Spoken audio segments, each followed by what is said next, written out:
तो नाजरीन साबित हो गया, अल्लाह के घर का तवाफ कभी नहीं रुक सकता। बैतुल्लाह की फिजाएं उस वक्त अल्लाह अकबर के नारों से गूंज उठीं जब जायरीन ने काबा की छत के ऐन ऊपर मताफ में परिंदों को दीवाना वार तवाफ करते हुए देखा। खाना काबा में तवाफ कभी नहीं रुक सकता, ये बात उस वक्त सच साबित हो गई जब कल रात इशा के बाद परिंदों के गौल ने खाना काबा के ऊपर मताफ की जगह पर तवाफ करना शुरू कर दिया। रूह परवर मनाजिर देखकर हरम में मौजूद ज़ायरीन नारे तकबीर बुलंद करने लगे। कोरोना वायरस की वजह से बैतुल्लाह के गिर मताफ में गुज़श्ता एक हफ्ते से तवाफ बंद है, लेकिन सफ़ेद परिंदों ने दीवाना वार तवाफ करके बैतुल्लाह शरीफ में तवाफ की सुन्नत को कायम रखा। वीडियो सोशल मीडिया पर तेजी से वायरल हो रही है। ये बात हकीकत है, देखने का मंजर है।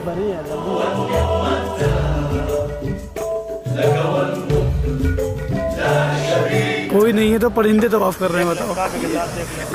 ये माशाल्लाह।